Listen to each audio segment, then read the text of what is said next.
Welcome, everyone, to another fantastic episode of Double Booked. Today, we have a guest who somehow figured out how to weaponize sci fi. That's right. My guest isn't just writing books, he's crafting elaborate, space themed, emotional roller coasters designed to make you question your survival skills, your future, and whether or not you'd actually survive waking up from cryo sleep. So put on your oxygen mask, prepare for immediate emotional turbulence, and welcome the chaos engineer himself, Ryan Skeffington. Man, I'm just gonna take a second to look at that character that you introduced a little bit longer, because man, that is not what I'm used to seeing when I look in the mirror every morning. But thank you, Josh, for those kind words. I am so happy to be here and excited to chat with you tonight. I'm happy you're here, man. I really am. I'm been patiently waiting for this conversation. I've been super hyped to have I this. have been impatiently waiting. This is like one of the most hyped live streams I've had in a long time. This is my first time ever doing a cover reveal, so we could talk about that in a couple of minutes.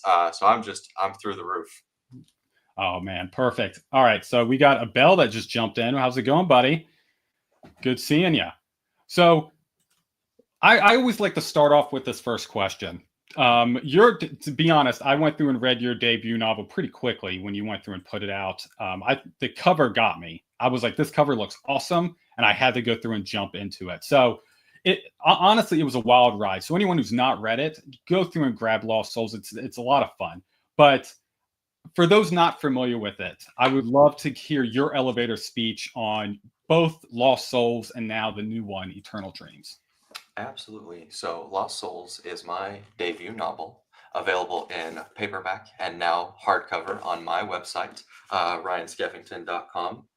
It is the story of Maximus, a young engineer from a very famous lineage who is dissatisfied with his station in life and where he's ended up.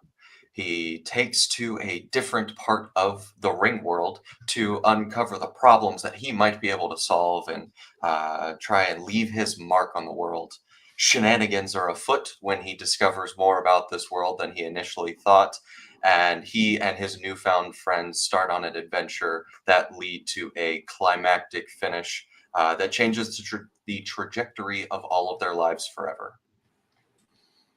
And then Eternal Dreams. What we are going to be doing, hopefully in a couple of minutes, the cover reveal for Eternal Dreams is the picking up point after Lost Souls, where the characters have to pick up the pieces and rebuild and regather themselves, understanding what happened, what were the consequences of what they embarked upon, and find the gravitas and resilience and grit to keep pushing forth and see if their dreamed reality can become their truth. That sounds so good, man. I'm so hyped to go through and get my hands on this book. I'm really excited to go through and show the cover reveal, but I want to go over a little bit first with you about your background and what got you in the writing, and then we'll jump right into Eternal Dreams and hit that cover, and then I'm going to fanboy out about it a little bit, and then we'll jump back into some of the questions I have for you. Sound good? That sounds perfect. Perfect. It's your interview. I'm just here for the ride. I love it. I love it. We have another friend that jumped in. Hey, Curran, how's it going? Good to see you, my friend. He and I chat frequently about writing. Oh, is he a writer as well? Yes, he is working on multiple projects, and his creativity is endless. The amount of ideas he shares with me definitely inspire some of the things that I'm going to do in the future. Fantastic. Curran, I'm going to write down. So I keep a notebook for each of these interviews, non-sponsored, but it's the Remarkable tablets. If they want to sponsor, I'm a big fan, but they're amazing. So I'm going to go through and write your name down. I'm going to look you up later on. So if I'm remembering correctly, he's still working on his debut novel. It's going really well. Finished through the drafting phase into editing. So maybe a alpha read, a beta read, or an arc read could be in everyone's future. Love it. Love it. I will find you on X, and whenever you're ready, I'm here, man. I'm here to go through and read your stuff. So, Ryan, I've watched a few interviews of yours, and I can be very honest with you. I think your story of how where you started to where you are now is very inspiring. For those that aren't familiar with how you came up with the idea for Lost Souls, do you mind going over what your journey to then to becoming a writer? Absolutely. So everyone always says, "Oh, I've been wanting to be a writer since I was 5 years old." And my side of the story is I'm the exact opposite.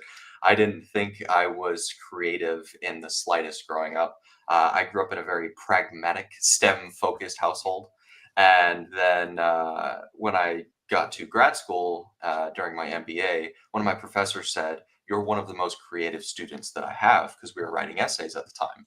And so I had found that passion for writing and coming up with new ideas and clearly articulating myself and the thoughts that I had.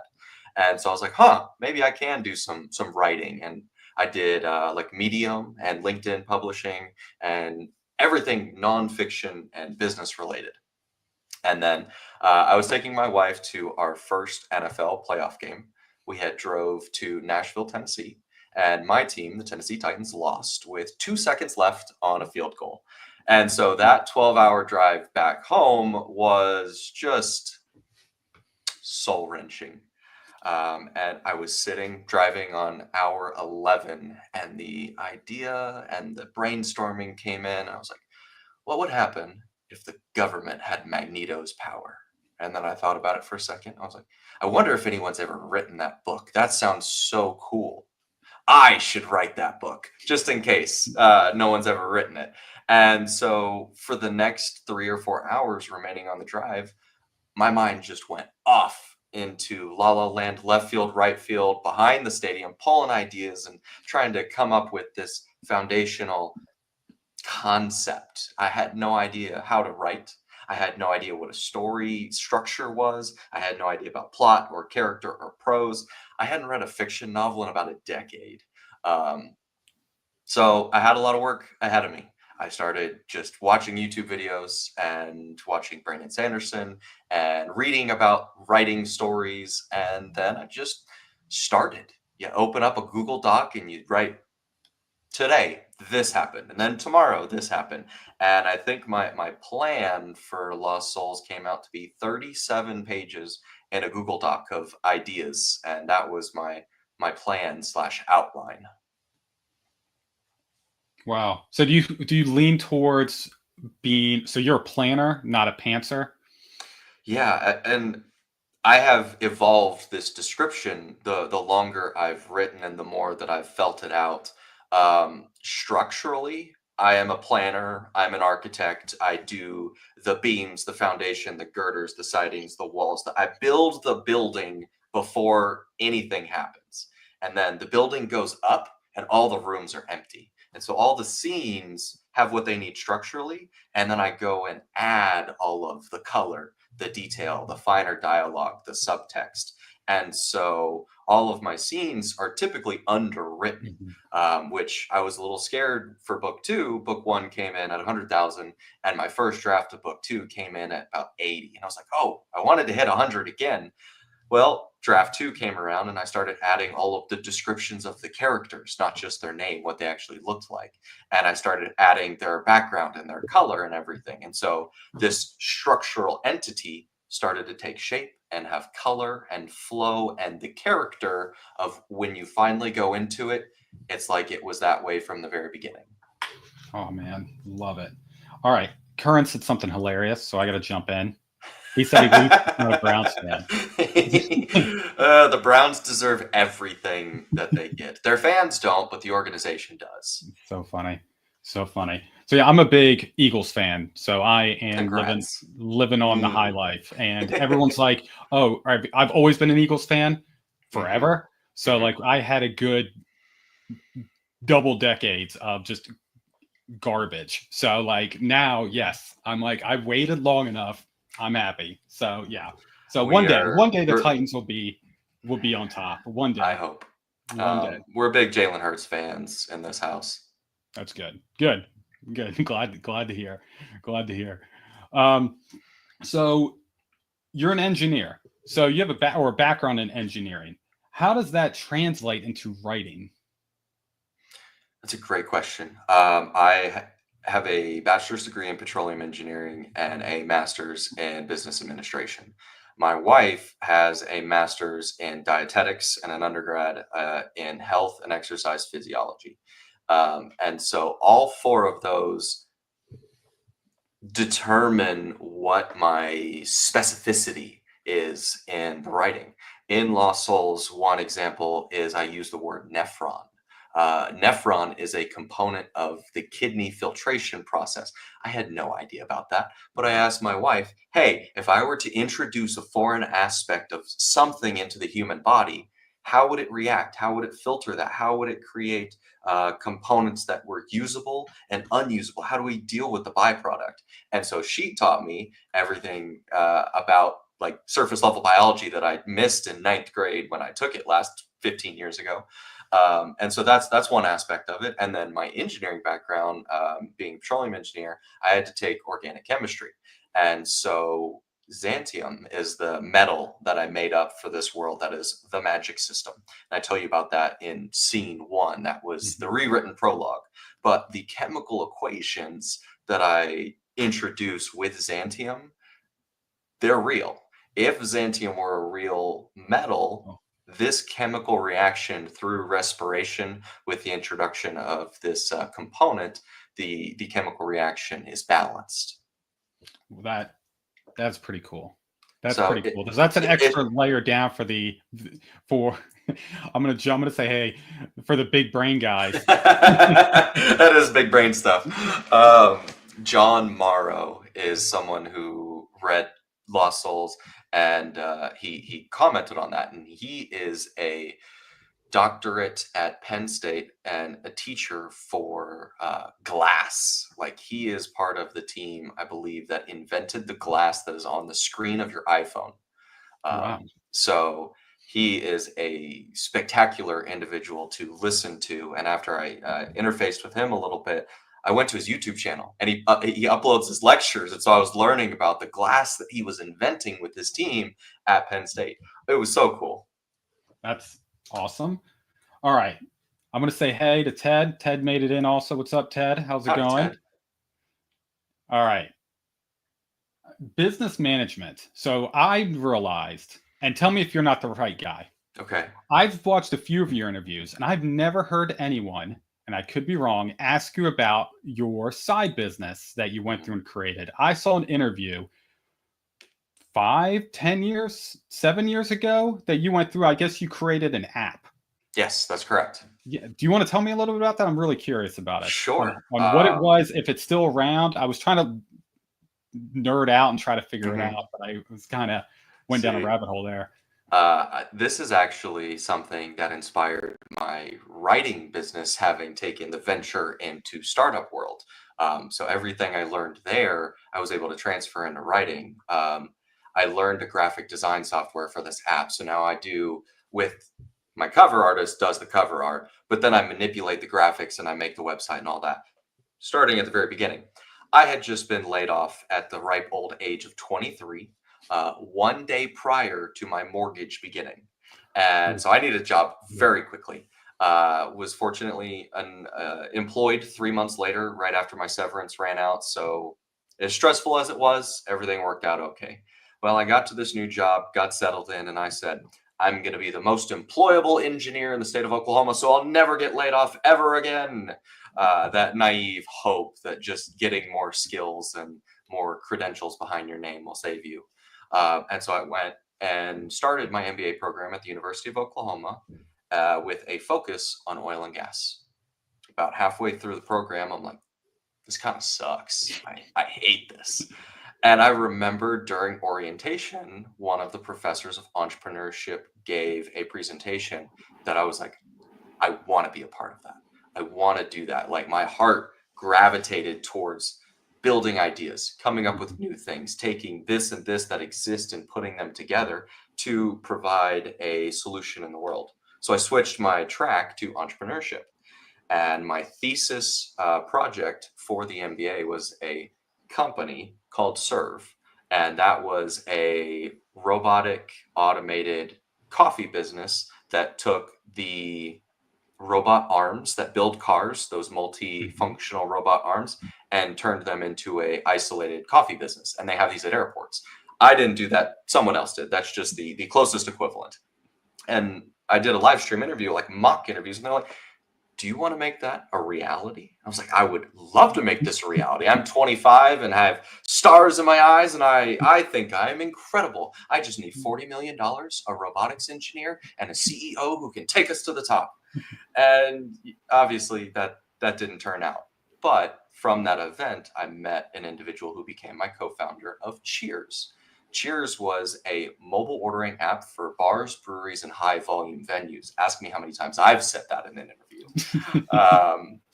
And what it was like your Starbucks mobile ordering app for bars. Bars are historically old tech, really slow, really busy, a horrible experience for ordering, and we wanted to fix that. Well, I'm not a software engineer, neither was my co-founder. And so we did everything on the front end that we could, graphic design, websites, sales, fundraising. We hired a software engineer, we built the MVP, and we got it into a brewery. And that is when the fork in the road for that project showed itself. Said, hey, if you want to make this real, you're going to have to devote your life to it for 10 years. Or this is your natural off-ramp. You did the thing you said you were going to 2 years ago. You made it a reality. You ordered a beer with your phone and money was deposited into your bank account. You got this, call it a day, or you've got 10 years of nights and weekends and holidays. And I said, hey, I did the thing that I said I was going to do. Let's leave this to the software guys. And so went back to didn't quit my day job. So just focused on my day job, and then transitioned fully into writing as a hobby at nights and weekends. I think that's a fantastic idea. Just throwing it out there. It is a great idea. It is an So amazing good. idea. Like It's I went really through. hard to implement. Yeah. I can see it being a grind of going out and having to like sell. This is why it's a great idea. But I feel like once, if like, again, if it was like, all right, I'm going to focus my whole life for 10 years on it, I feel like it could definitely get going. But yeah, it's awesome though. It's awesome, and went from an idea to like, hey, it actually worked. I think that's amazing. I think that's a huge accomplishment. And I think, I think that was a good stepping stone to you doing the author thing of going like, hey, I'm in my car, man, why did we lose after a field goal? Mm-hmm. And then having that bright idea, I'm like, I'm just going to swing for the fence. Worst that's going to happen is I have a printed book of something in my office right next to the awesome head that you have behind you. Yeah, that gladiator helmet from movie Gladiator was one of the key inspirations for the main character's name being Maximus and having gladiators in the story. Yep. But you hit on a key takeaway that the startup taught me. If you're not the one moving the thing forward, it's not going to move forward. In the corporate world, you show up to work is assigned to you, and until so you get fired or you get the work done. That's the flow. Work passes through you. Similar to writing. If you are not putting words on the page, they're not going to be written. If you're not marketing isn't going to get done. If you're not reaching out to people to schedule interviews and cover reveals and all the fun stuff that is outside of the world of writing, like building websites, getting an LLC registration, setting up a tax ID, like all these boring things that no one wants to do. If you don't do them, they don't get done.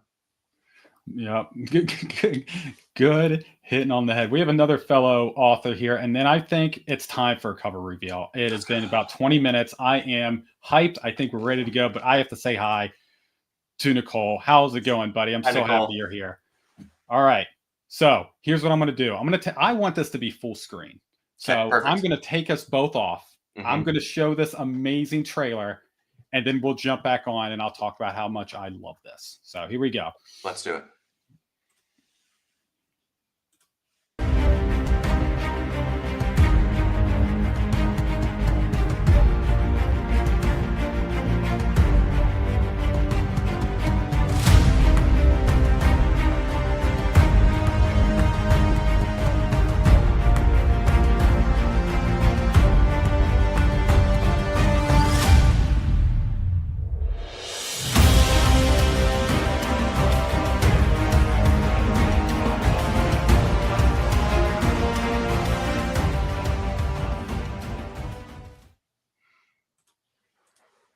All right.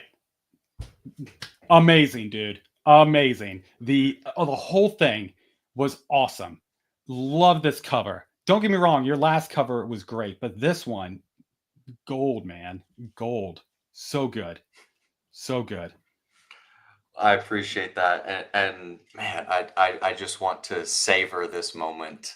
I have had this cover in my back pocket for 3 months complete, and I've been working on it since last July with my artist.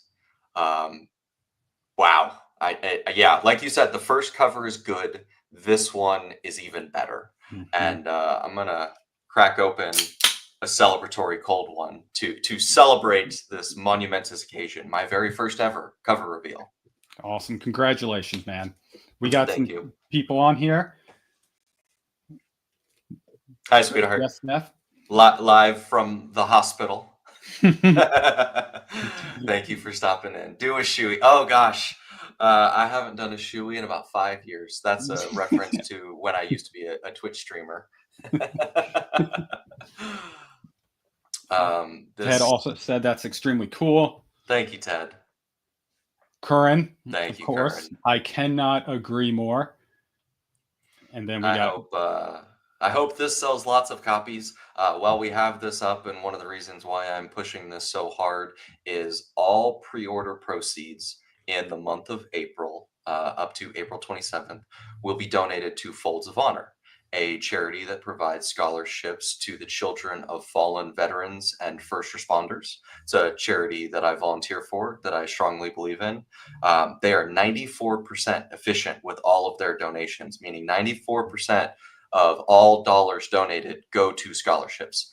And I'm really just so excited to make a contribution with everyone who supports the book over the next month, and make this a team effort in providing scholarships to students in Oklahoma. and you said up to April April 27th. That is 27th. when I'm running the Oklahoma City half marathon, the Memorial Half Marathon. And that is the big kickoff point. All right, awesome. I'm going to put that down in the description also after the video's over with. And the boss, we got to listen to the boss. The boss Yes. is to talk about your design process.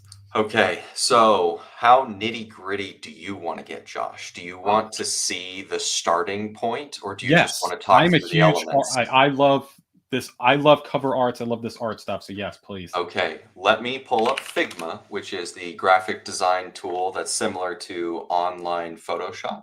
And while I get this pulled up, I'll It answer that is. question. Yeah. Yeah, it is the second novel in the Infinite Existence series. Lost Souls is book one. Josh is grabbing that for you. The cover, as you can tell, comparing book one to book two, Kana, the main character on the left, is a little bit in the background, a little bit to the left. And in book two, she is the feature of book two. She's not completely centered. She is surrounded by friends and allies and foes, if you take a look at the back cover. But it is a progression of her story, if you will. So I'm going to see if I can present this. We're going to share a screen. Share screen, and we want to go to this one. Beautiful. I think you might need to drag it up into the stream. I've done this once before, and I don't know if it works perfectly. Yeah, let me remove that and toss this. Beautiful. Okay, so here we are in Figma, which is the graphic design tool that I used. So this is where we came from. I'm going to lower us a little bit and zoom Perfect. in. There we go. This is the Amazon template that they give you for your cover. And so all I did was I took things and elements from the internet, reference photos that I wanted to see in the cover, and placed them. Hand tool, yes. So like this silly AI image that I found on the internet, I was like, hey, I like this guy's size. I want him to look like half Thor Bjornsson, who is the Mountain in Game of Thrones. So just larger than life character. Mix him with a little bit of White Walker. And so I take these silly, really crappy screenshots and I copy them in Microsoft Word and whatnot and just try and come up with reference photos. Um, I use these silly guys right here to kind of come up with thoughts and imagery of posture. I liked this character for her wings spreading out, but I liked this character because he was floating, and I liked this character because of how golden and standout the wings were. This is some art from my artist, Christopher Cant. Huge shout out to Christopher. He is spectacular. Worked with me on refining the details and all the nitpickiness that an artist who doesn't have the tools to make something happen, but knows what they want. They can be extremely picky. He is spectacular. And so all of that came into this. And so we've got the Titans, who we learn about in book one, but they are more prominently featured in book two. You've got your character on the right who, as you notice, looks completely different on the cover than what I'm showing here. Most everything in this is form, function, art direction, and I write a 7-page Google Doc of this is who this character is. This is the text from the story that tells the reader what they look like. And he come up with, oh, where is it? There we go. Something like this. And I give him red lines and I say, hey, I really like this. I don't really care for this. Is this an adjustment that you can make? So something super silly.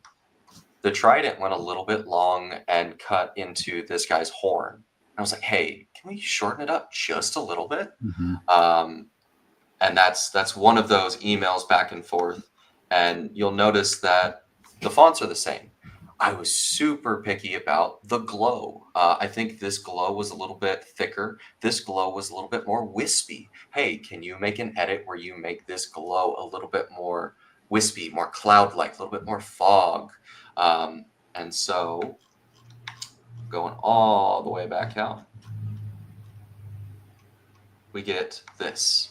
And so I am in awe every time I look at it. I love the idea of telling a story about the story with the art.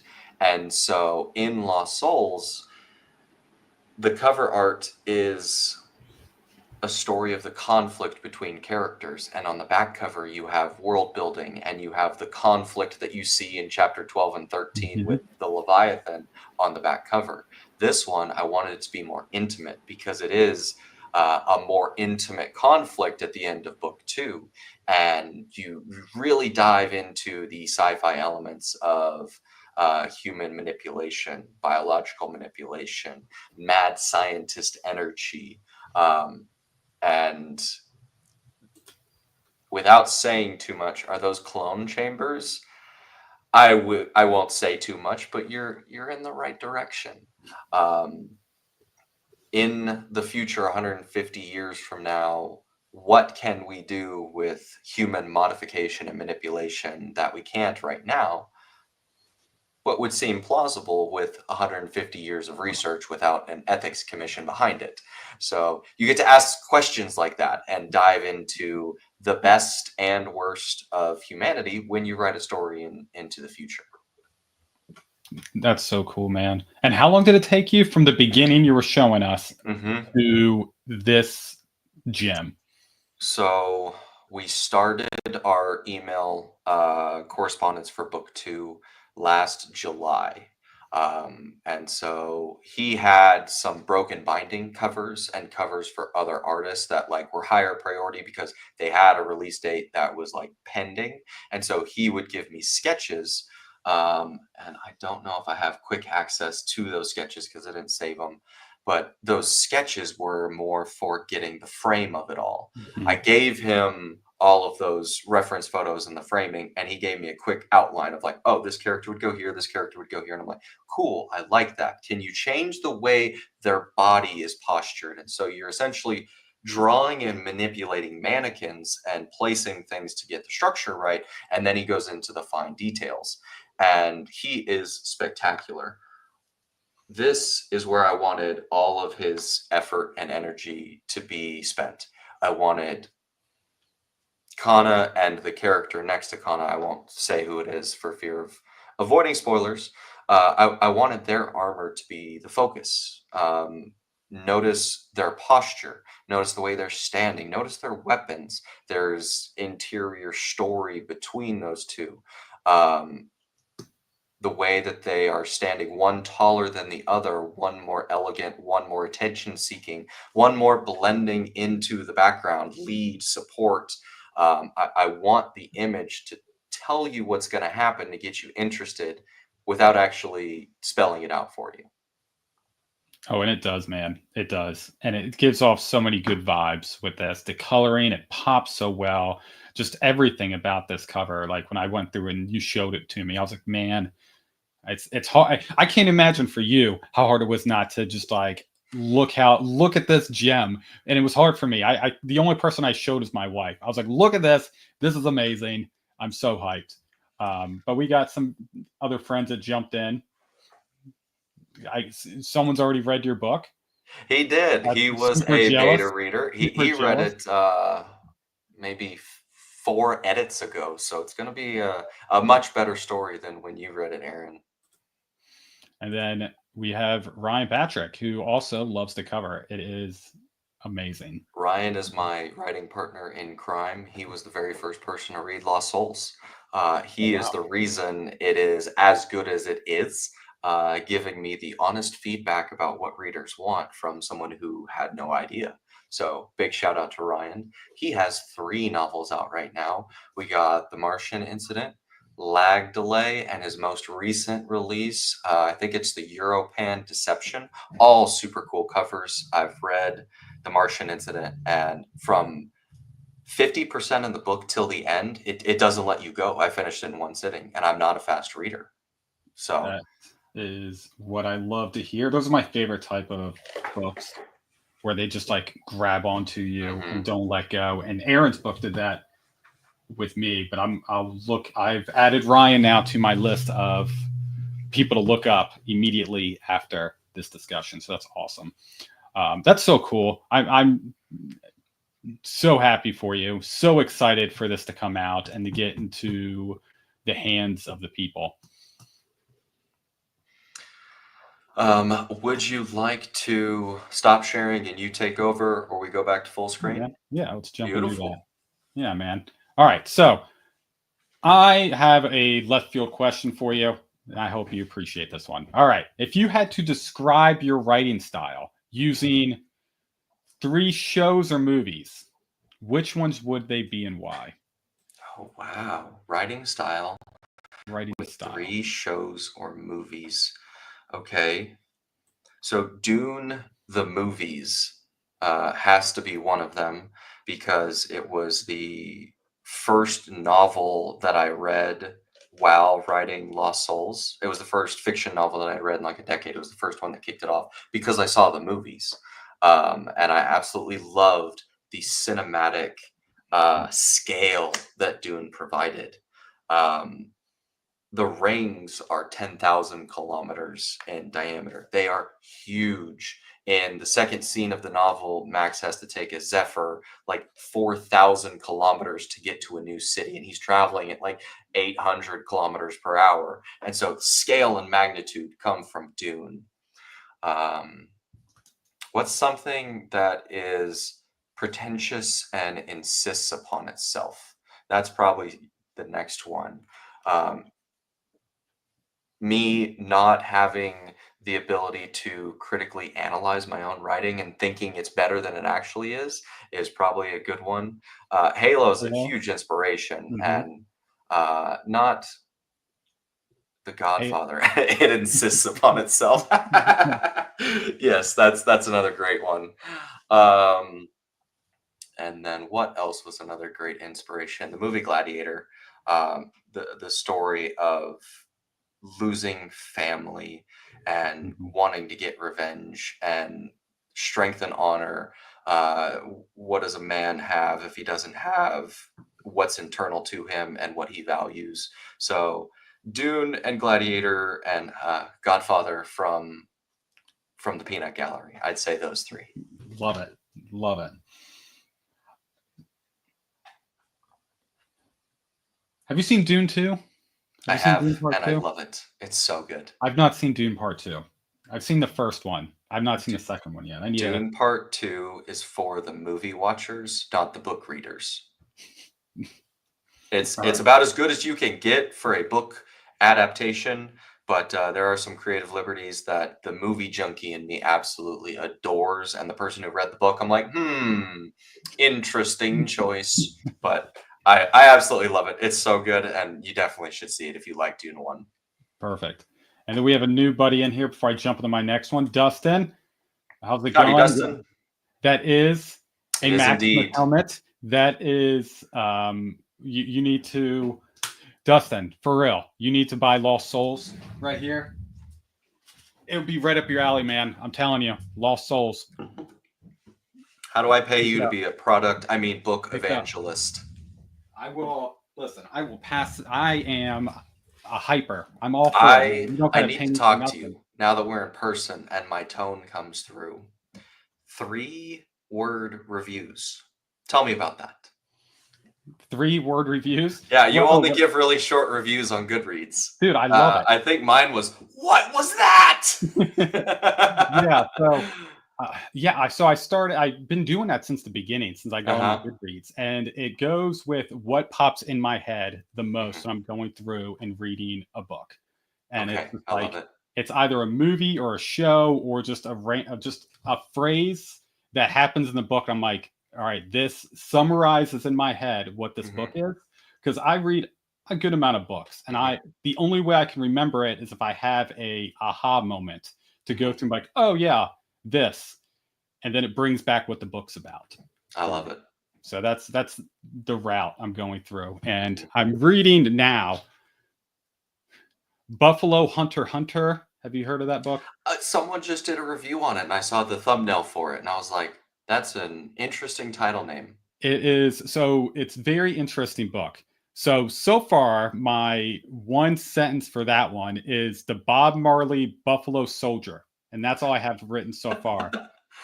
And so we'll see if that sticks with the whole thing. But it's like I'm reading the book, and that's what's going on in my Mhm. head I constantly. love that. So Yeah, and that's one of the toughest things about reading, whether it be fiction or nonfiction, is you read 110,000 words and you digest it while you're consuming it.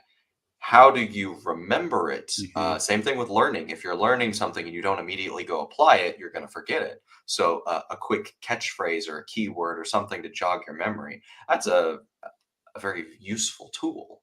Yes, so I've actually learned that tool from Jim Quick. I don't know if you're Okay, familiar with Jim I'm Quick. not. He wrote a book. I don't remember, but he works with a bunch of actors and Mhm. screenwriters of how to go through and remember these full long scripts, and that's how he goes through and says, "How do you memorize this stuff? You have to have it connected with something else." So for me, it's short little sentences, and that's how I remember my speeches, how I remember books. It's just one sentence, and it comes back to me pretty quickly. So that's what's worked for me. Written memorization was something I always struggled with, so I Mhm. may look him up and start putting those into practice.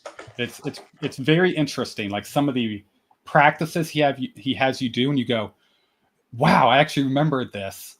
Like 2 paragraph nonsense that he just Mhm. threw at me within minutes, and it's just like, all right, well, it actually works. So it's again not Okay, sponsored. He doesn't pay me, but it's definitely worth this a is just read. knowledge sharing.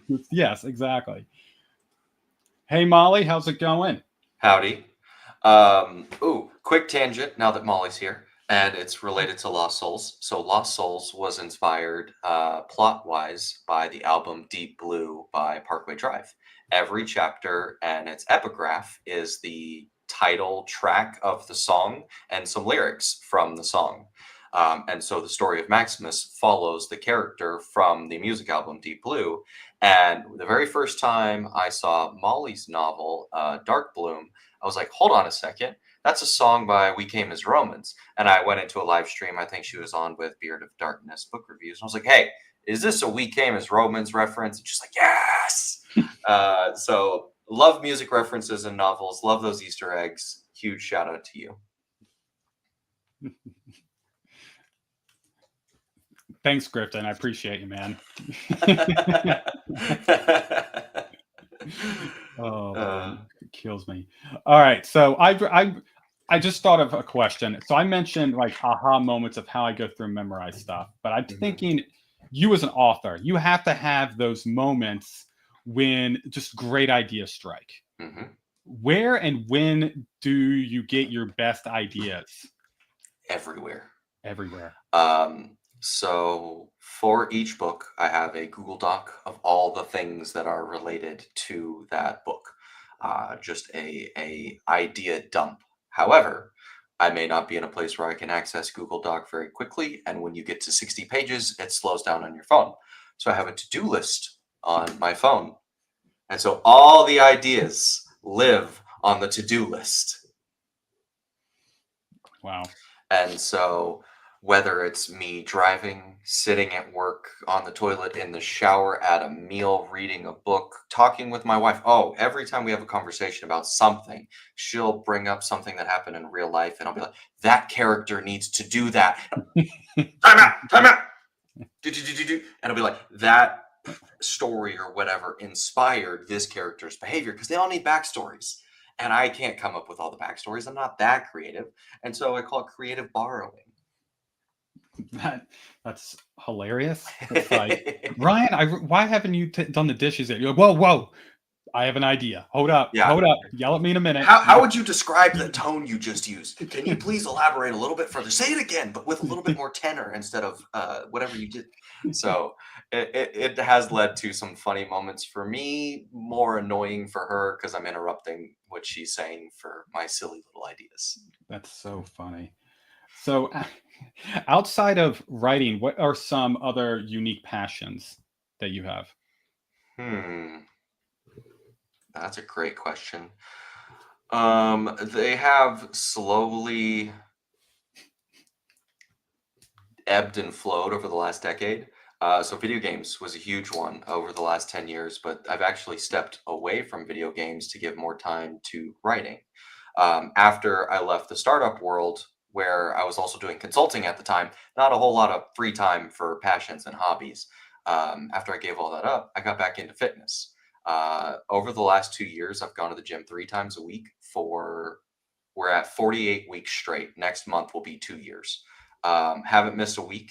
And I went from 200 pounds to 230 pounds, trying to gain muscle and get larger. And now I'm down to 195, hoping to get to 185 and about 12 to 15% body fat. So, really getting back into the gym and taking care of myself and running has been one. Anime is something that I have always loved and will love. I grew up on Pokemon and Yu-Gi-Oh! I started One Piece about 11 years ago, still going strong. Uh, we're watching an anime right now called Solo Leveling. It is the visual equivalent of crack. You get one episode every Sunday, and then when it goes away, you're just like, I need more. Um, and that's all the time in the day that I got. So interesting. I have not. I keep hearing about One Piece. I've never picked it up, not once. But I Great way keep. to describe One Piece. The length of Wheel of Time, if Brandon Sanderson kept writing and he was on book 27. That's One Piece. Okay. But it's pirates with fantasy pirates with superpowers. Fantasy. All about overthrowing governments, liberating people, fighting oppression, poverty, racism, like every hard hitting topic that we have to deal with as humans they address in this story, and it's about one young man's adventure to become king of the pirates. It's great. It is 1100 episodes, so it's long. Isn't there a book too? It is a manga, and Manga. so Yeah. there are weekly editions of the print manga, and then it's adapted weekly. Oh wow. Okay, that's impressive. The Okay. author writes 18 hours a day every day. Like he has been in the hospital for how much overworked he does. They they like have to send him on like medical break every so often so he won't die. Like he is dedicated to it. Wow. I could not have that kind of dedication. No. Wow. All right, I have it on my list. I've added it to the list with the other things, and we have a few funnies on here. Grifton, my wife thinks all my best ideas are on my to-do list. Of course, she wrote the list. Love that. Profound thoughts for throne. Dustin, you kill me, Hey, man. why go back to work when you're having great ideas? Yes. And then my stalker here. That's what we're doing. Yeah. So I am a woodworker as well. I forgot to throw that out there. I've got a wood shop in the garage. Funny story about hobbies and monetizing them. The moment that I monetize a hobby, I quit. I did woodworking for 8 months and made some pieces for friends and for the house. And then they're like, oh, you should sell these at a craft fair or on the farmer's market. And I made like one little thing and I sold it on Facebook for $40. And I never did woodworking again. And so it took 2 or 3 years of just stepping away from that and getting back into it. I just made my brother a chessboard for Christmas because he got huge into chess. So that was quite the fulfilling project. Oh, that's fun. That's fun. Is he just playing a lot of chess online, or is he going to like chess tournaments? So right now it's a lot of chess online and at the house with people. Last year, I think he said he got up to 1,400 games. Wow. He's in the thousands in terms of elo and rank. I'm in like the 400s. He got me to download chess.com and I'm like, I don't know how to play this game, and everyone knows every single move that I'm going to make before I do. So I'm not willing to devote 1,400 games to begin to learn how to play chess. Yeah, I do. If I'm not reading, I'm playing chess, and it's the same thing. I sit there for a while and I make a move, and they're immediate, and I'm like, what are you doing? How are you so fast? So yeah, I'm right there with you. I think the highest I got was to 900 at one point, and that was a bragging point. And then now I'm down back to like 5 something. So it's like 1,000's good, 900's good. Yeah, I got there. I was like, I'm on top of the world, and then just crashed afterward. So I played this game called StarCraft 2. I call it the equivalent of space chess. It's an RTS game where you have a base and you mine resources and you build an army, and your opponent mines resources in a base, builds an army, and you fight each other. But it's like chess, but in real time. So you're doing something while they're doing something and you're reacting to them. There's no time to think. And I spent 3 years playing that game, and I was one step away from going pro, but my grades in college suffered, so I had to pump the brakes. I was on our collegiate team. I was going to tournaments, and I really enjoyed the game. But the difference between bronze, which is the lowest rank, and rank 1 master, which is where I got to, that delta of time is the equivalent delta between rank 1 master and professional. And so I was like, I'm not going to devote another 4 years to this. I have to go get a degree and get a job. So great playing with you. Y'all, good luck. That's awesome. I think I played that before, but I leaned more into Age of Empires, which is kind of close to the same thing. But yeah, I kind of leaned into that. I played a lot of that and a lot of Halo 2.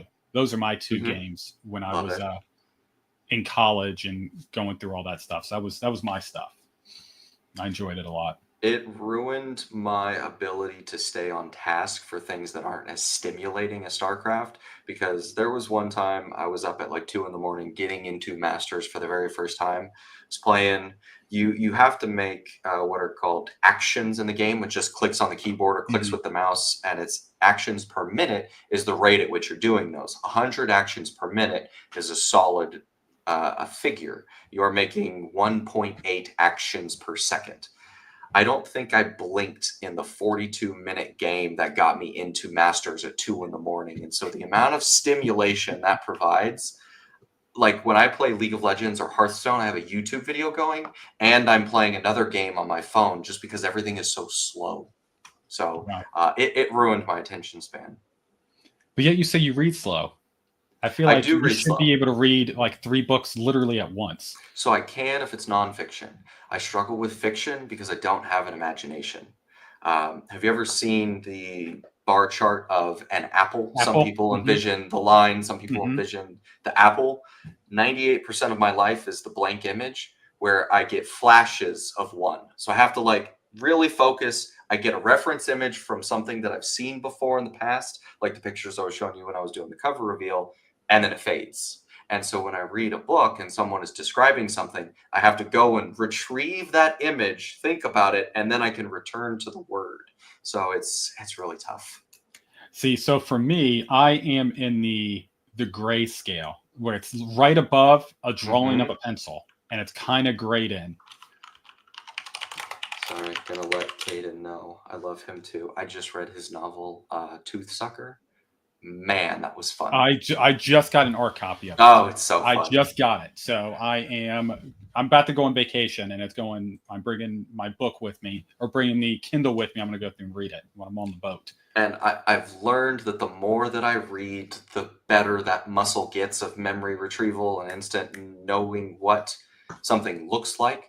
And so writing sci-fi and playing sci-fi and watching sci-fi helps me read sci-fi. I really struggle to read fantasy.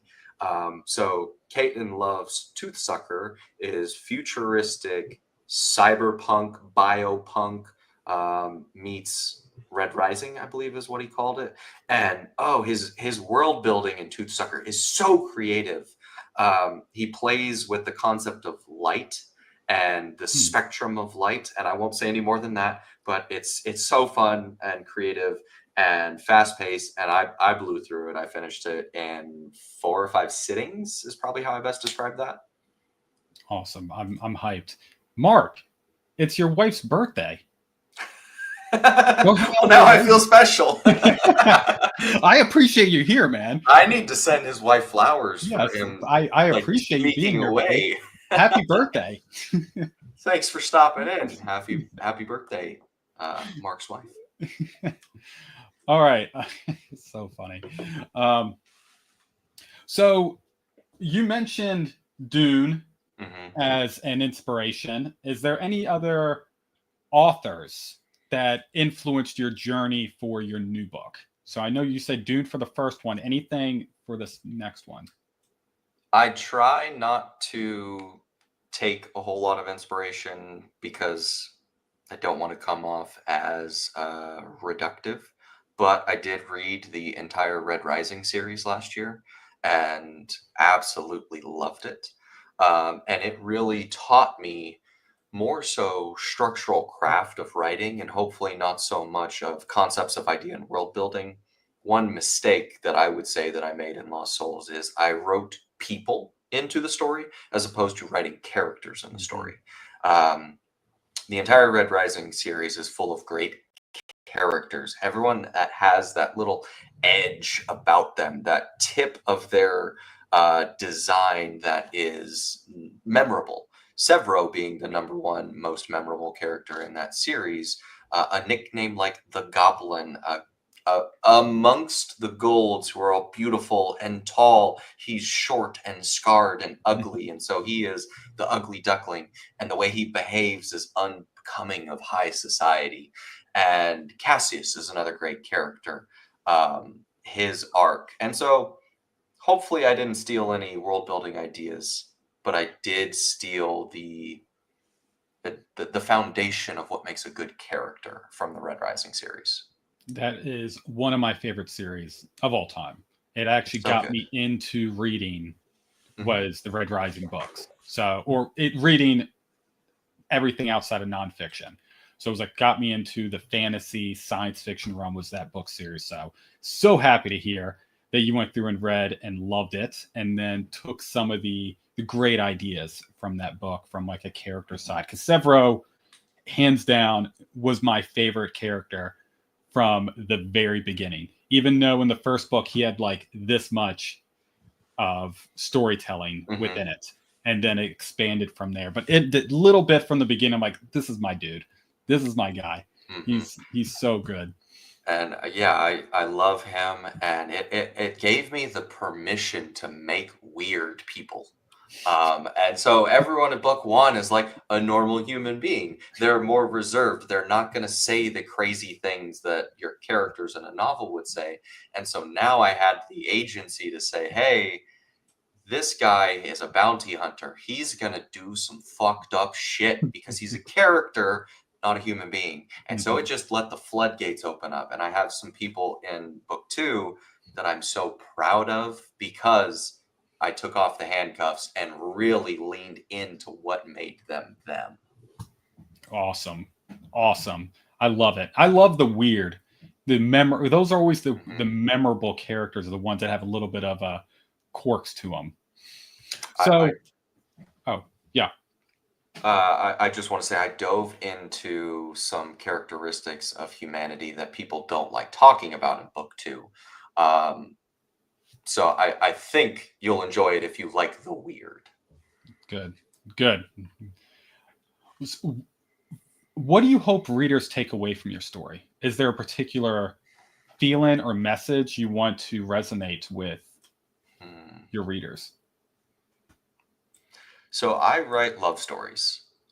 As weird as that sounds to say, and I think I will always write love stories, not in the sense that it's a romance novel, but in the sense that the unifying thing that makes us human is the love and camaraderie we have for other people. Book one was a love letter to my father. I was unable to, or I was not dealing with his passing in a very healthy way.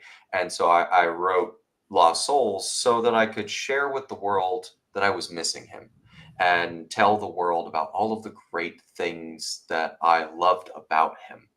And Eternal Dreams is all of the love that I have for my wife put into the relationship between Kana and Ratchet.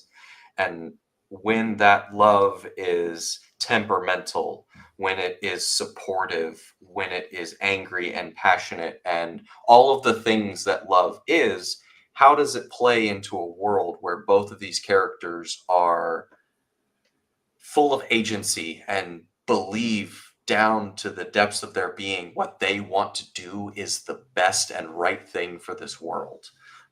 And so that is what Eternal Dreams is about.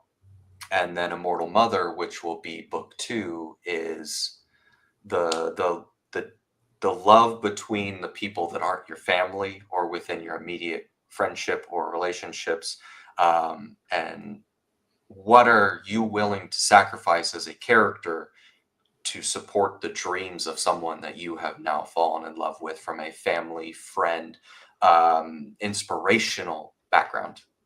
Wow.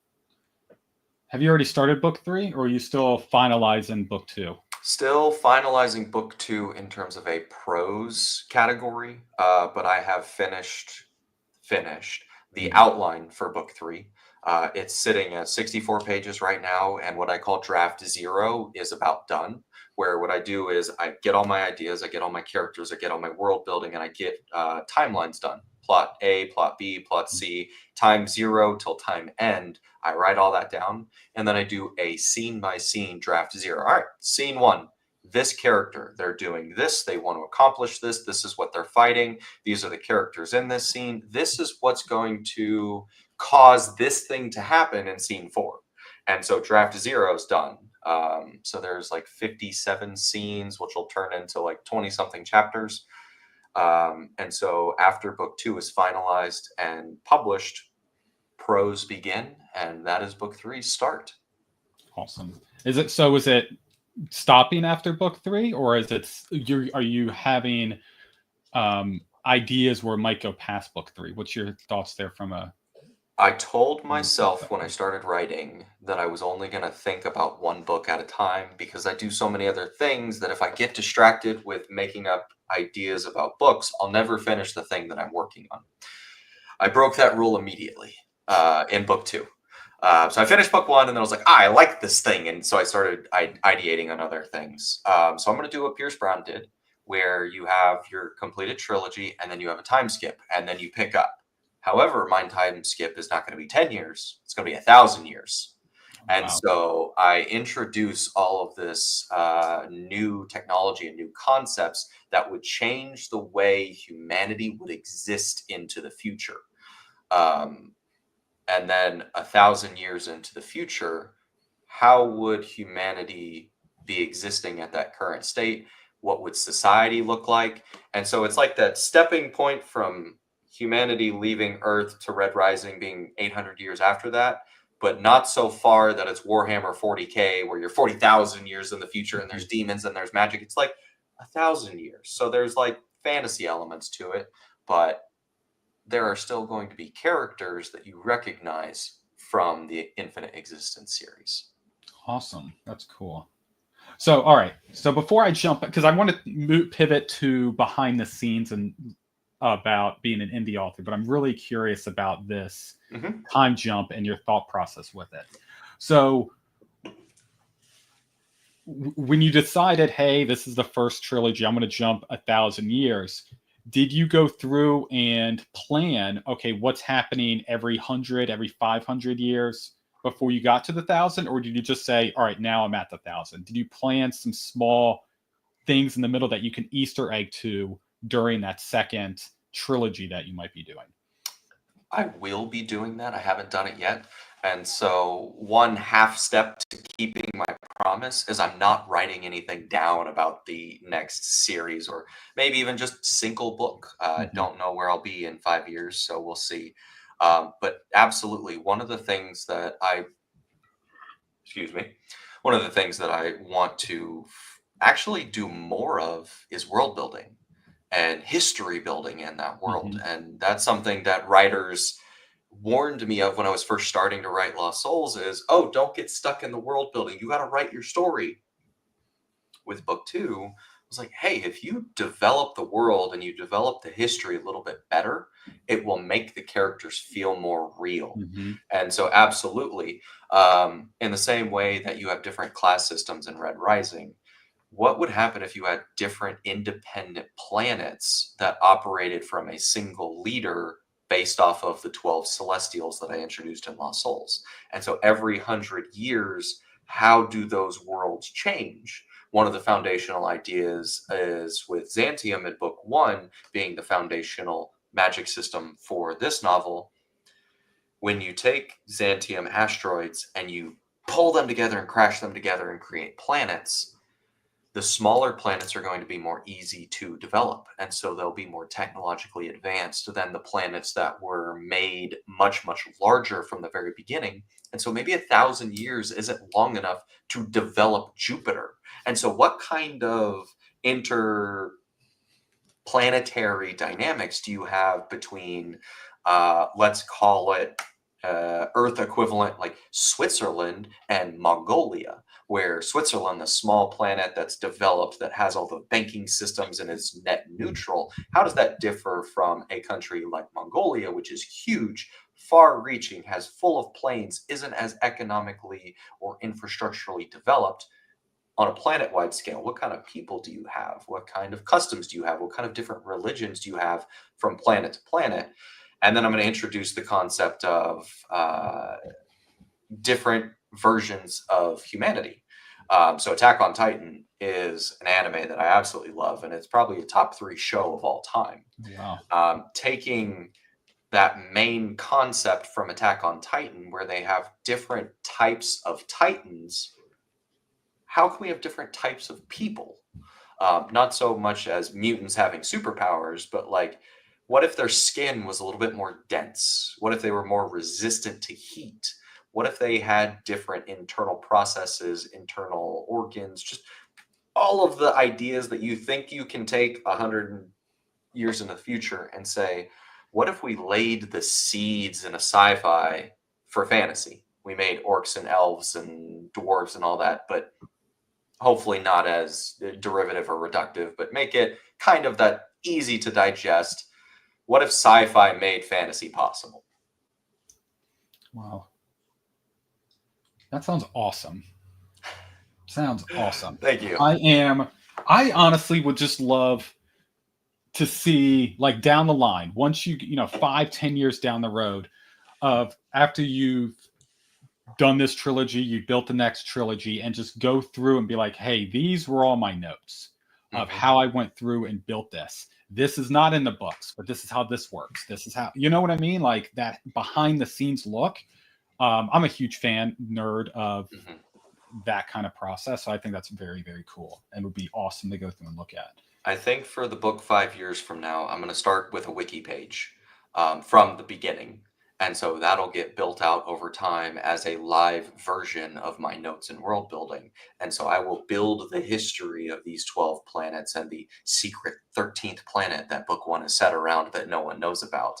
And so it will be public and people will be able to look at the spoilers, look at the progression, look at all of the things that aren't a part of the story and be like, I wonder what he means when he says this. You can go and look it up and I'll probably have the answer to what you're thinking about.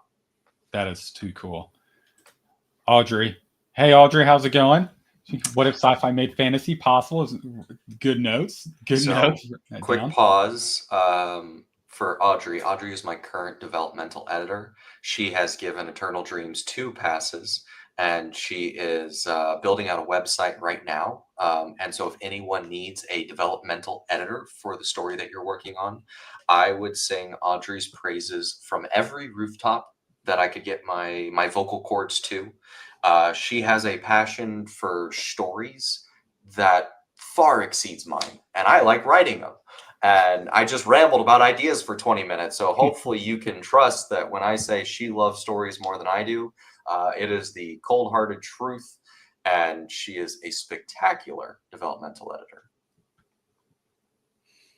Is there, Audrey, if you have any contact information, toss it down in the chat and I will add it to the description so people can connect with you if they're interested. All right. You making people cry. Good. That's the goal of an author, right? Is to make an impact. Yes. Yes. So jumping into a little bit of behind the scenes, I'm very curious, what has surprised you most about being an indie author? This could be something humorous, unexpected, just really curious on what surprised you the most. I would say there's two things. One, the notion that writing is a activity for loners and is isolationist is the furthest thing from the truth. Writing is a team sport. The bigger the team you have, the better you write. The better the teammates you have, the better you write. Sometimes you are not going to have good teammates and you got to get them off the team or they're going to bring you down. In book one, there's a scene where I describe the feelings of what it's like when someone in your life passes away. And someone who've read the book, when it was very raw and very bad, their comment was, no one would react this way. What is going on here? And I'm like, damn, I reacted that way. So am I really cut out for this type of writing thing if someone is going to say something so blunt and harsh? Mm-hmm. And so you have to learn, hey, they are not on your team. They're not right for you. Take what they said and kick it to the curb. So, number one, writing is a team sport. Find good teammates, form a good team. Number two, you are now an executive administrative assistant to yourself. You are no longer just a writer. You're an email sender. You're a document uploader. You're a formatter. You're a grammar Nazi. You are someone who does QuickBooks. You talk to the IRS. You file for tax ID numbers, your LLCs. You do shipping. You have a USPS account, a UPS account, a FedEx account. Everything about running a business comes from you if you want it to. If you just want to put your book on Amazon and call it a day, you can. Or you can go to the farthest end of the other spectrum and run a business entity. And I'm slowly diving my toes into that. I didn't, like I said earlier, when I monetize a hobby, it kills it. I wanted to make sure I didn't kill writing before I monetized it. So I wrote Lost Souls, put it out in the world. I didn't do a cover reveal. I didn't do marketing. I didn't tweet. I didn't build a team. I just said, I want to do this. And then I realized I loved it. Now I can build the team after. Now I can build the infrastructure. Now I can build the business acumen. And I'm going to keep going because I love the process. All right, follow-up question. Hmm. Who you said number one, writing is a team sport. Love that because I hear all the time that same thing with reading. People say, "Oh, I'm by myself. I'm alone when it comes to reading." So hearing that from a writer, it's a team sport. And you said find good teammates. Hmm.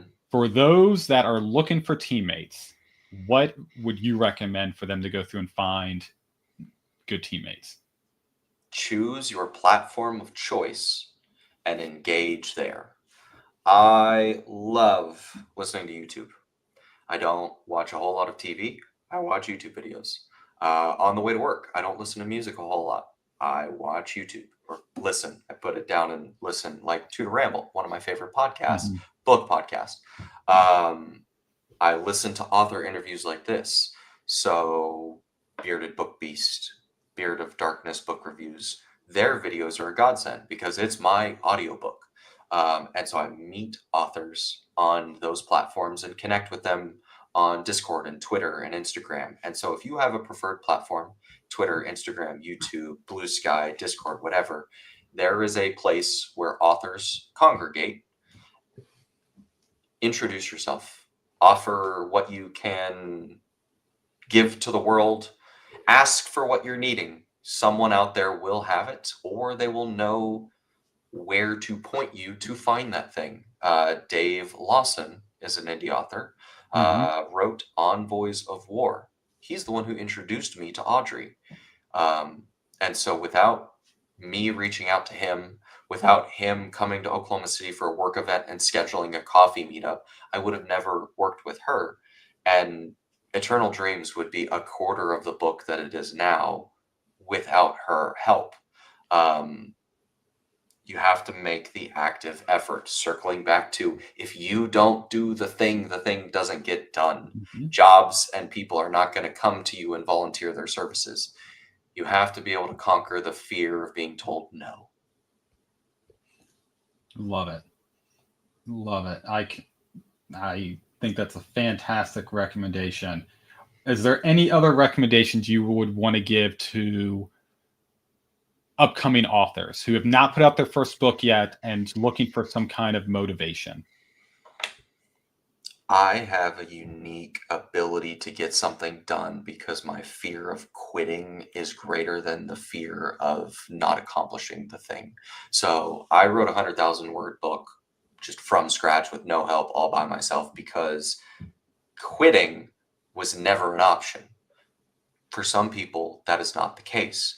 And if you are that person who you get 30,000 words in and you think you're probably not going to finish it and you're going to be okay stepping away from it, start smaller. Start with 1,000 words. Start with 5,000 words. If you want to write something, write it in a length that you can finish it. Because if you go through the process at least once, you'll know if you like it or not. You won't know if you like writing if you never finish the thing. And don't just draft it one time, edit it 3 times, beta read it one time, give it to an editor one time, pay. If it's also cheaper that way. If you write 1,000 word short story, it's going to cost you $10 to get it edited. A 100,000 word edit is $1,000. And so the stakes are a lot lower. If you are not willing to jump all the way in, that's okay. It's okay. You can write at whatever length you want, but just write. It's because we like doing it, right? Awesome recommendation. All right. I want to lean now into, I wrote these questions are specifically for you. I wrote these ridiculous questions just for Ryan. So I titled these questions Ridiculous. Mm-hmm, mm-hmm. All Oh, right. ridiculous, you say. Ridiculous. I can do Yes. ridiculous. All right. So hypothetically, if you were cryogenically frozen for 300 years and woke up in the future, what's the first thing you're going to Google?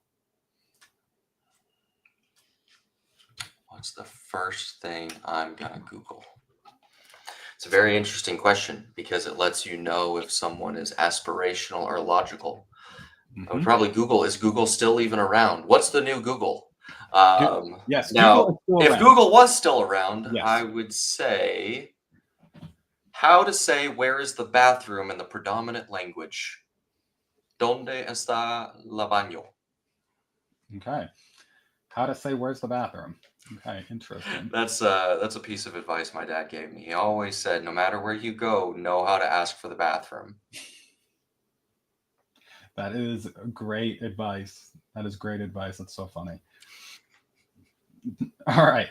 Wrote that one down. That was a good one. That was a good one. We're going ridiculous. Yes, I love it. All right. You are in your universe of Lost Souls. Unfortunately. You're there. You're actually in the universe. You Mhm. could pick any fictional character Mhm. outside of Lost Souls to help you, Ryan, survive in your world. Who are you choosing and why? Ragnar Valaris. Oh my god, it's not even a question.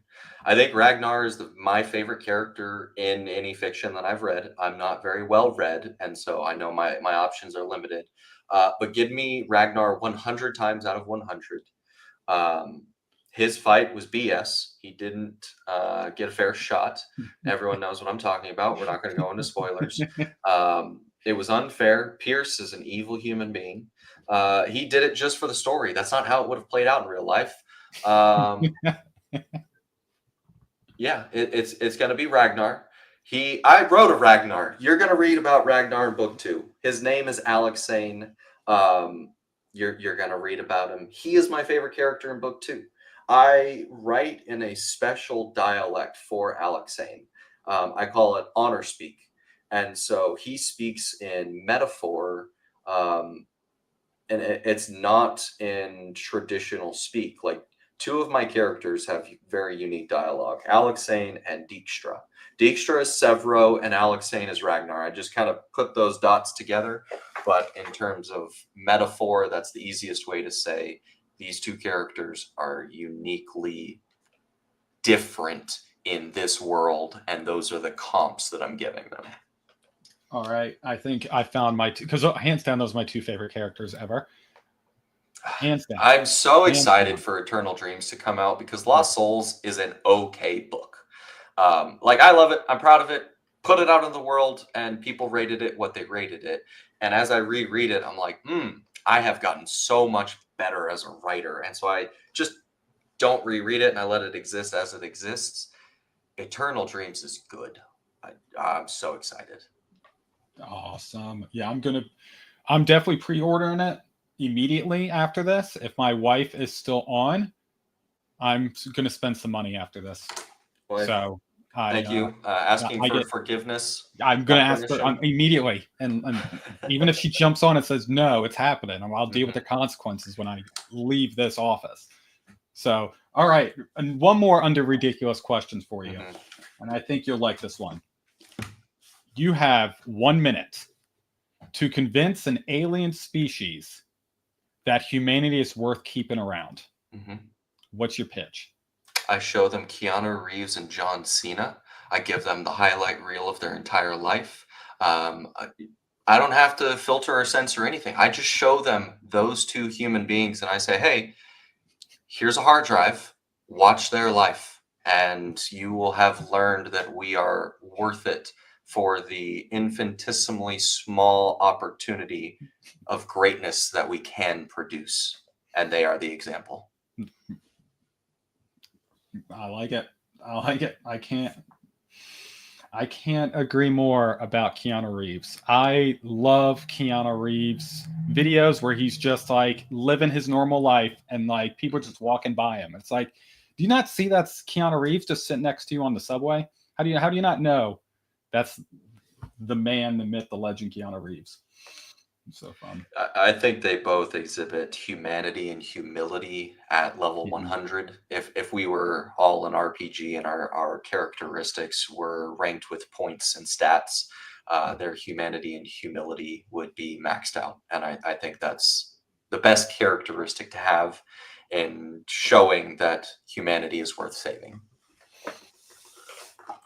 All right. Ryan, you have made it to the lightning round. I have 5 questions. I don't want you to think. Just want you to answer. I'm going to close my eyes so I don't have to think. First question. What's more terrifying, space pirates or cybernetic bounty hunters? Cybernetic bounty hunters, because they can be in my head. Okay. One book you wish you had written. The Bible. Ooh. Best sci-fi villain of all times. Best sci-fi film of all time. That's hard because I'm not well read. Let's think.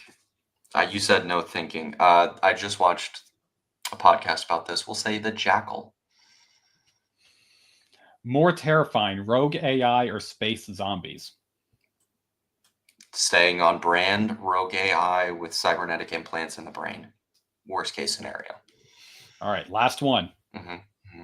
If your book could have a theme song, Mm-hmm. what would it be? Oh, now that's a great question. It would be something classic rock from the 70s. Unfortunate Man, is that what it's called? The Vietnam era one that's played in all helicopter scenes. Yep, that one. Okay. Love it. All right. That was fun. I enjoyed that. That was the great. first time. That was the first time I've done that one, so that was fun. That was fun. All right. Would you like to do another fun thing? Yeah. All right. I have another reveal. It's not actually like a reveal, but speaking of wives and birthdays and loving our spouses, my wife got me a Christmas present that recently came in the mail, and no one has ever seen this before. She got me a rebound edition of Lost Souls. And so I have a 1-of-1 copy of Lost Souls that is rebound with the city, Arlox, and then the main characters from the front. The end is hand drawn, and the text is Lost Souls. So they took one of my books and custom 1-of-1 leather bound edition.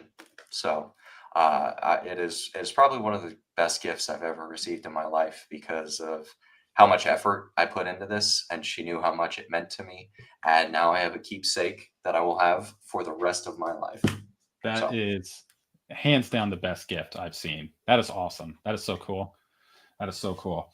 Yeah, that's very cool. Is it someone local that she knows, or did she find someone online? Because I think it would be awesome, that same kind of design, if she could have all your books. It was a company or individual on Etsy. And they worked together, and she gave them the prompts and the design and the art direction. And I'm not 100% sure of their process, but hopefully for book 2, that would be something really cool that we could do again as well. That would be awesome. Yeah, I would love to see them behind you all stacked up. And it's like, I'm only making one. These are just mine. Yeah. No one else can have these. I think that's so cool. I think that's so cool. So, Current says he's surprised you didn't say Gravemind from Halo. Gravemind is a good one. It has just been a minute since I've played through a Halo campaign. That is solid recommendation for a great villain, though. And then Fortunate Son. Fortunate Son, thank you. You said unfortunate. I was like, yeah, that's right. Of course. Yeah, I was close enough. It's the Temu brand. Dustin is over there like, that's not the name of it. And then Audrey loves the cover as well. It was definitely awesome. Definitely awesome. So I ask this question to every author on if doing a live. I'm always interested. If you could see your story adapted, what would be the dream medium? Do you want film? Do you want a TV series, a graphic novel? I have always thought film, but with the way that Game of Thrones was done and with the way that Apple does high quality shows, I could see it being very successful. As I get into book 2 and 3, I don't think it needs to be animation because I don't do anything super, super crazy. Like if we can make the mountain who's 7 foot tall look 8 or 9 foot tall, then like it could be done live action. Henry Cavill would be the perfect Eric's. Kana's description and build was based off of Zendaya. So she's a very Okay. strong inspiration for that character. And Max and Ratchet and everyone else, there are equivalents that we could do, like Alexandria from book one probably would be a good Jessica Chastain. So there are actors and actresses that I have in mind that I think could do it extremely well. It would just need that sort of budget that Dune had. And oh man, if I could get that combo of Denis Villeneuve or Christopher Nolan with Hans Zimmer. Hans Zimmer is my favorite composer of all time.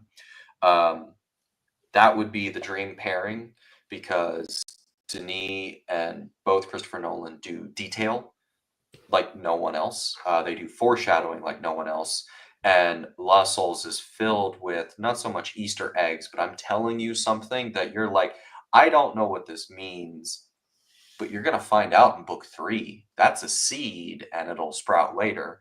And so they'll be able to effectively do that throughout, whether it be a movie or a television show. So that's kind of my dream idea. I messaged Henry Cavill and I said, hey, I got a character I'm writing. Would you be willing to take this to your Warhammer 40K guys? I know you're doing a movie and TV show, but maybe after that, would you be willing to do that? No response, but I'm still trying Yet. it. Yet. He hasn't responded yet. So yes, put not it out yet in is the such a great universe. phrase. Yeah. We're going to put it out in the universe. We're going to make it happen. Everyone, keep a copy of Ryan's book on you at all times. We're 7 people away from getting to Henry Cavill. 7 people away. We can make it happen. We'll get this book in front of him. Love that We'll idea. make it work. So, what kind of readers do you think would resonate most with your story? I have found predominantly men like it more than women. So this one's for the boys.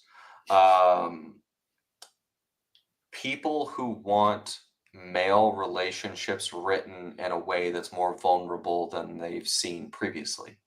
And maybe not so much soft or intimately, but just in a way that expresses manhood and guyhood and brotherhood in a way that's a little bit different. All of the trials and tribulations that men and brothers and fathers and sons go through, I think they would enjoy that. The big brains, people who like the sci-fi reality of chemical equations and knowing body processes and what would it take to make immortality real from a neurological standpoint. What type of biologic creativity could we run into if X, Y, and Z were true? So I've found that people really like it if they like it. And for people that's like not your thing, it's okay to just gloss over. Like you don't need to know the chemical equations, but if you can recognize that the chemical equation I tell you is respiration, you're gonna be like, whoa, that's really cool. So I would say those are probably the readers that will like Lost Souls and Eternal Dreams. Perfect. And Mark has a question. I'm going to pop his question up It's here. a horrible question for a person who doesn't like reading. Now, he says favorite authors. He's not saying fantasy. So give us some nonfiction if you have some nonfiction favorites. I do have some nonfiction, and let me make sure I get them right. So we'll start with Pierce Brown because I finished all of Red Rising last year. And, authors is great because I love listening to authors because I learn more about the craft and the type of people that authors are. And I'm learning from them and not so much their work. So I'll list the next 2, Christopher Rocchio and Brandon Sanderson. I love listening to Christopher ramble. He's incredibly intelligent. And I was listening to his interview with Nerd Level Rising that they just did a couple days ago. And it was the full spoiler section. They were asking about specific chapters and the way that he speaks about his craft. He doesn't actually talk about his book. He talks about the philosophy of the ideas behind it. So they were talking about chapter 40 in Disquiet Gods. And I was like, I still don't know what's going on. He's referencing the story of Isaiah in the Bible. And I'm like, this is full spoilers. And I haven't been spoiled on anything other than your ideology and thought behind the craft. Brandon Sanderson, a 2A, 2B, because of his lectures on YouTube, for everything that he's doing for the industry of writing and publishing and the inspiration for authors.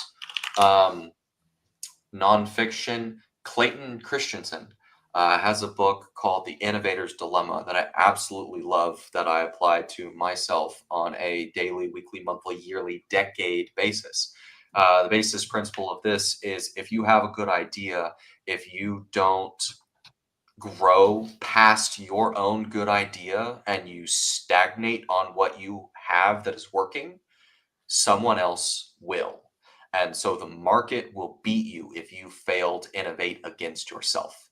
And so that is just a philosophy of never stagnate and always become a new version of yourself over your entire lifetime. I think you'll like who you become if you continue to focus on the things that make you you. Who else do I have up there? We'll go indie authors. We're going to throw Caden Love out there. One of the most creative, fun books that I've read in my short reading journey was Toothsucker. The amount of times I go, damn, how did you come up with that? I mean, it was on at least 4 different occasions. I even texted him and excused the language. I was like, fuck you for making me think about what you just put on the page. It blended cyberpunk and biopunk in a way that I had never considered before. And I was like, ew, it delves into the weird. So I think you'll like it. Who else have I absolutely loved recently? Ooh, we'll go with one that I didn't expect to like, but I really did. Samantha Shannon's Priory of the Orange Tree. It's a high fantasy novel that's 850 pages, and I was absolutely terrified of starting it. It's a slow burn, dual POV story that was extremely well written, ode to the 1700s classic England with fantasy. However, the big bad that they were fighting and building up to the entire story over the 800 pages, they beat him in 7 pages. And so I was like, I wanted more, please. But it wasn't that kind of story. But her writing was one that I actually read during Lost Souls, which made writing intimate scenes a little bit more real and less cringy. Men have a history of writing women that is not particularly good, and so I made sure that I didn't do that. And her novel was one that I took cues and inspiration from. I honestly, I've never heard of her, so I wrote her down on to look at later on. If you've got a long time, they're like the size of the Stormlight Archive. They're thickums. All right, I got one more question for you, Ryan. One more. All right. On my side. Outside of science fiction, so we've talked about your next plans for 2. I'm calling it now. It's going to be 4. Next 4 books after this newest one comes out. Are there any other genres or any other types of stories that you would like to explore in the future? Does cyberpunk count as the same brand of sci-fi that I've been talking about, or is that different? It's different. I would say different. Okay. The more I read cyberpunk, the more I enjoy it. And so cyberpunk is early on the list, or high up on the list of what I'd like to try next. I don't know if I would ever do horror, just because I don't read horror. I don't like being scared. I don't like horror movies. So that's at the bottom of the list. Fantasy's in the middle. Nonfiction is actually at the top of the list. I will be writing a nonfiction novel. So that's separate, but that will be written. Working title right now is Greatest Man Alive. And so that'll be written over the next 5 years in parallel to anything that I write that's fiction related. What type of nonfiction? I'm a huge nonfiction fan. I lean more into military biographies. Okay. Military fiction or biographies, not military biographies, but military or biographies is usually my top 2. What do you think in this one's going to be? It will be loosely biographical with a layout for my future. So in the near future, I believe I'd like to get into politics. And Mhm. so one thing that I would like to do differently about politics is start from a place of honesty. Um, Growing up, my mom always used to say liar or politicians are nothing but liars, cheaters, and crooks. And I didn't like that. And as I've gotten older and wiser and more experienced world, I'm like, man, that's very true what she says. And I don't like that it's true. And I didn't like it when she first told me. And so if I'm going to step into this realm, I'm going to lay out everything that I am, everything that I'm about, everything that I want to accomplish, what goals I have for my next 10, 20, or 30 years. I'm huge on goal setting, something I've done over the last decade of my life after I graduated college and kind of struggled with, hey, you graduated college and got a good job and bought a house. That's the end of the line. That's all of your pre-prescribed life that America has given you. You have achieved the American dream. And you're looking around and you're like, I'm 24. Wait, what? This is the next 60 years? And I didn't like that answer. So dreaming bigger, and just letting everyone know what I'm about so that when I come out 6 years running for governor of Oklahoma, they'll know who I am. They'll know that they can trust me. And it'll be written down. So if I ever screw up, you can call me out on it and say, hey, you said about this, this, this, and this. I'm like, you're right. Let me make sure I live up to those ideals and expectations of who I want it to be. That's cool. I love that idea. I think it's a really cool idea. Leaning in. All right. Mark has a question. I want to go back to goal settings because I'm really curious. So, Mhm, as someone else who's a big goal oriented person, mhm. I'm very curious on your process. So, we're going to get very dorky in just a minute. But, Mark, do I like Tom Clancy? I've read two of his books. It's been, um, yeah, I've read two of them. I can't remember which ones. Dead or Alive. I think I read Dead or Alive, and I thought that was pretty good. And then no, I'm not reading a Tom Clancy book. I just finished Point of Impact, the Stephen Hunter, the Shooter series, the Shooter book. That's the one I was going through and reading. So that's they based that book off of, or based a movie with Mark Wahlberg based off this book. So I wanted to go through and read it and see how it was. Um, all right, leaning in the goal settings. Mhm. Curious. Have you read the 12-week year? Have you gone through? All Mm.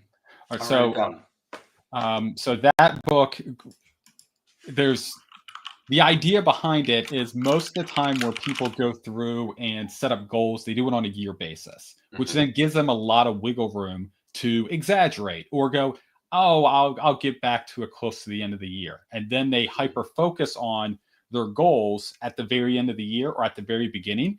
But in the middle, it's just a bunch of excuses why they can't do anything. mhm, So in this book, it focuses on stop looking at it from 12 months, make your goals for 12 weeks, then you have no time to slack. You mhm, get things done. And then after those 12 weeks, do the next 12 weeks.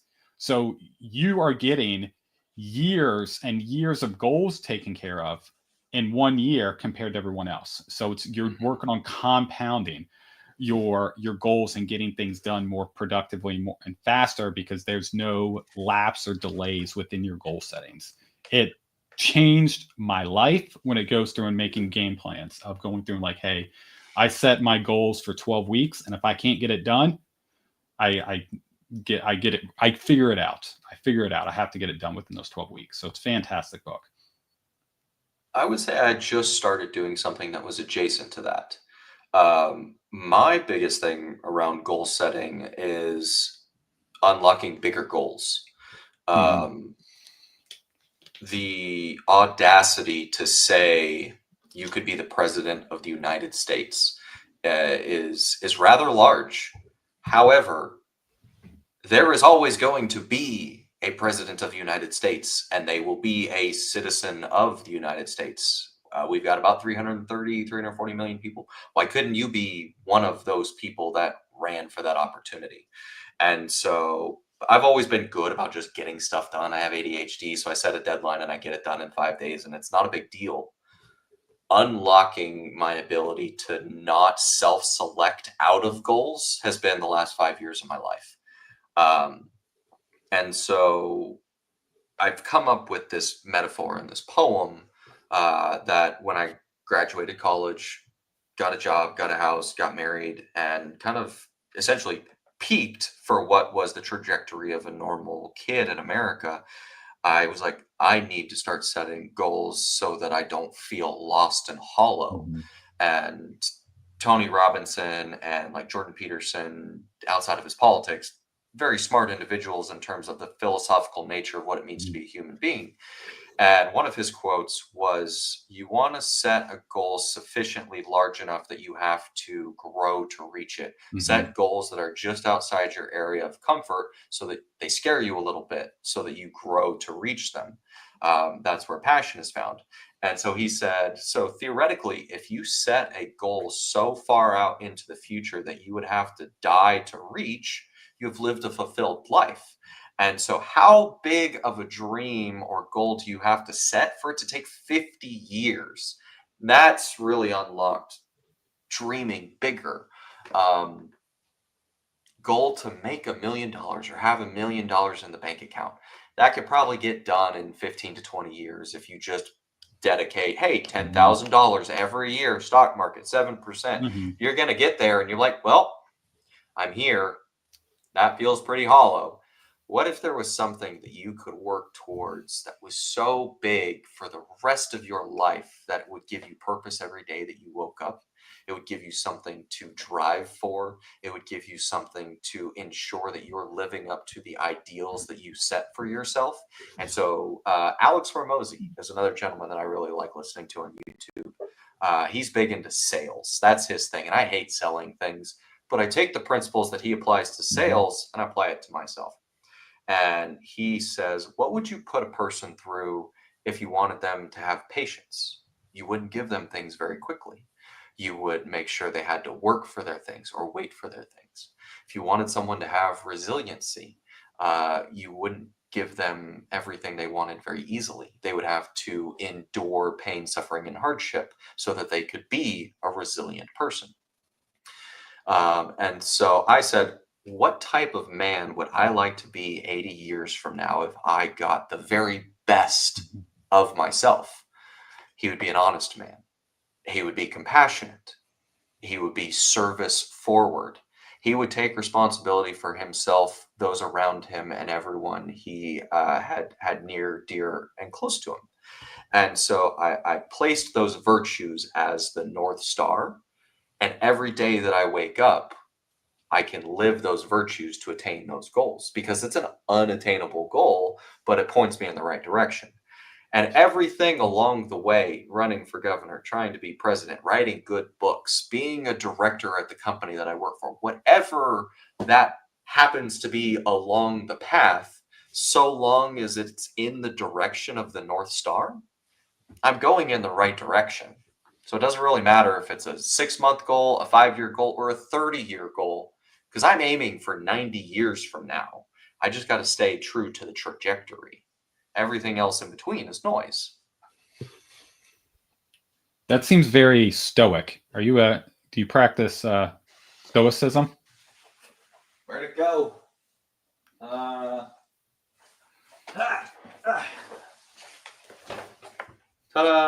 It's meditations. One Yes of my and no. favorites. One of my favorites. So meditations is great, and I love Marcus Aurelius because of the movie Gladiator. That was my Mhm. introduction. Stoic philosophy is fantastic for building the self. It Mhm. is not fantastic for Mhm. operating the self in a cruel world. Mhm. Stoic philosophy is great for protecting the individual from the cascading chaos of everything around you because you are a master of yourself and the decisions that you make and not affecting yourself based on what others do around you. The biggest criticism of that someone actually taught me when I was talking about Stoic philosophy is it could lead to a statuesque version of yourself that becomes uncaring towards the suffering of others, When you are so Mhm. focused on the behavior of the self, you forget to take care of the world, the community, and the family around you. And so you have to juggle Stoic philosophy very well so that you don't become a crass individual who lacks compassion. So, how do you do that personally? So that's always been something that I've just had innately inside of me. I was always the sensitive kid. I was always the one who had a penchant for not wanting to hit my brother back when I was younger. I have a younger brother who's 4 years younger than I was, or he is. And he would bully me. And I was the older brother, so I had to set an example. My dad, who was a wrestler, was state champ, and he was all about imposing force of will on other people. That's what wrestling is. Like, hit him back, hit him. And I would get to the breaking point and I would just get there and I'd be like, I can't. That's my brother. I'm his protector. I can't Mhm. hit him. I will take the hits. It's okay. It's not going to matter if I win the fight. It's going to matter if he never talks to me again Mhm. because I punched him and I'm his big brother. And so Stoic philosophy is actually pulling me to the middle where I'm not so worried about the world and I've been able to build myself, focus on the confidence, focus on learning new skills, focus on ensuring that I step away from all of the chaos that is happening in politics and Mhm. focus on me. My natural cadence is to care about the world and everyone around me. So it is blending of that fine line of I'm stepping into the world of politics because that's my internal nature of wanting to help everyone. I have to build the guardrails and the shield now so that when I enter the den of vipers, I can stand on my own 2 feet. So, when are you running for governor? You said It will 6 years. be it will be in 2030. There is an election next November and a 10 years of voter registration in the state of Oklahoma. I will be at 9.9 years, and so I missed it by that much. However, that gives me a wonderful opportunity to build myself, build my coalition, build my network, establish what is honest and true for Ryan Skeffington, and run in the year 2030 with the tailwind of the last decade. Because I decided this in 2022, so this is still 3 years in the making. That's awesome. That's awesome. So, why, why this level?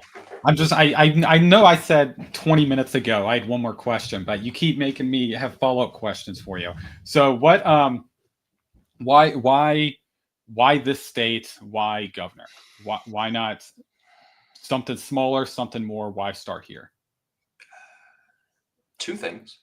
Um, One is, man, this is going to be a really long answer, but I think it's a good answer.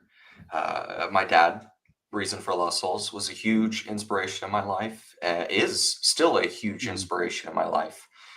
I had only ever seen my dad red with rage one time in my life. We were sitting at the dinner table. I had just graduated college. I was at the peak of my life. I was making $100,000 as a 23-year-old petroleum engineer.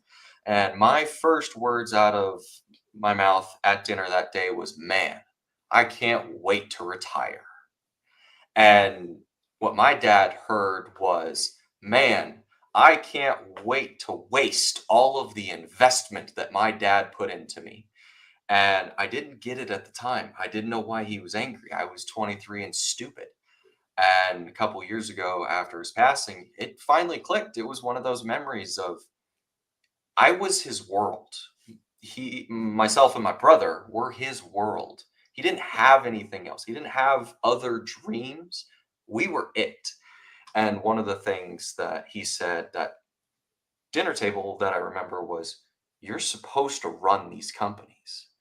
And that just dagger to the heart of my expectations for you are through the roof. I've spent the last 5 years trying to justify living up to those dreams. And so stoicism and listening to Alex Hormozy and other YouTube videos is convincing myself that I am worthy of the dreams my father bestowed upon me.